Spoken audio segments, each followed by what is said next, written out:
Hey guys, Kieran the Movie King, and back again with another movie review, and today I'm reviewing the 2017 horror movie, The Belko Experiment.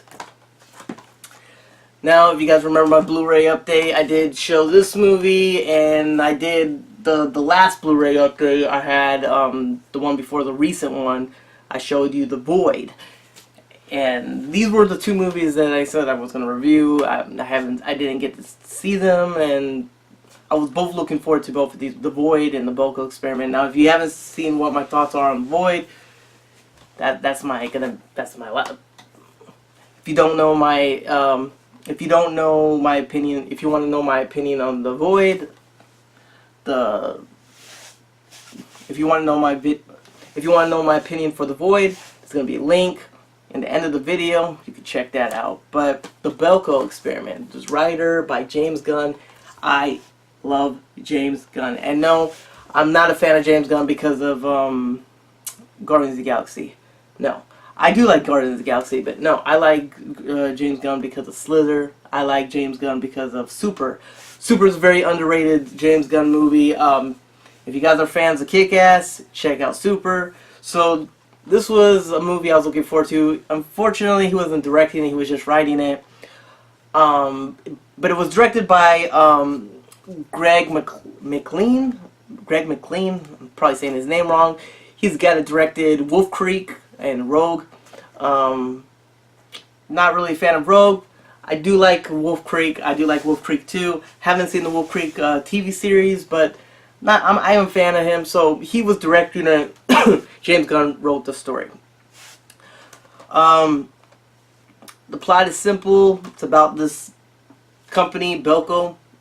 When it's your first day of the job, when you start the company, you actually have to go to get basically some tracer on you. They claim they need the tracer on you if somebody tries to keep you hostage.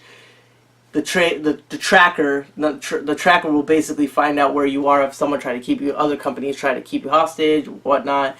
Anyways, in this company, they abruptly hear a voice in the intercom telling them certain tasks they have to do.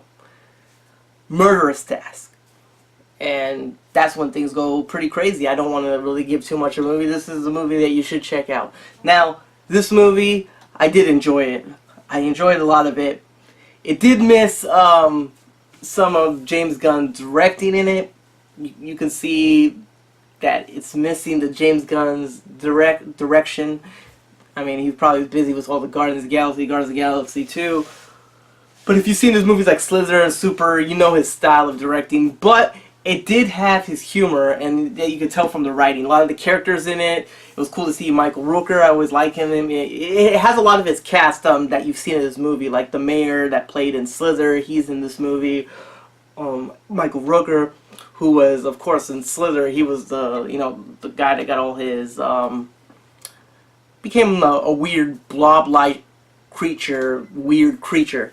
So it has a lot of he uses some of the same characters that he uses in a lot of his movies, as well as the same guy that was in The Mayor, who's in this movie, was also in Super. He was playing the cop, investigating. The one is Super is another movie altogether. But the Belko Experiment has some excellent gore in it. That was good to see. It didn't shy away from the gore. It didn't use CGI, which I love when horror movies don't use the CGI and just use the practical blood, use the practical gore. Makes it much more exciting. So I really enjoyed this movie. The movie made me laugh. It does make you laugh. It does have the little dark sense of humor in it. There's a character in the movie that keeps having this conspiracy of what's going on. He starts blaming on the water. And when you're watching, you're just like, this guy's just a complete pothead. He doesn't know what the hell he's talking about. But I did enjoy the movie a lot. I really hope that James Gunn, I do enjoy Guardians of the Galaxy, but I really hope that when he decides not to make any more another Guardians of the Galaxy, I know he's going to make a third one, but if he decides to do something different, he directs and writes another horror movie, because I like that guy. I like the director a lot. He's a really good director. So I'm giving the Belko Experiment a B. Not gonna give it a B plus because, as I said, you miss that, you know, James Gunn directing when you're watching. You can tell. There's nothing wrong with the directing. It's just it would have been a much better movie if it was directed and written by James Gunn. And I have no problem with the director. As I said, I do enjoy Wolf Creek. Just saying it would have been much more exciting if James Gunn was involved fully. But you can still see that he was involved with the project from the cast and all that, the humor and all that. But I'm giving it a B. That's all I gotta say about the Belko Experiment. This is Keon the Movie King, signing off.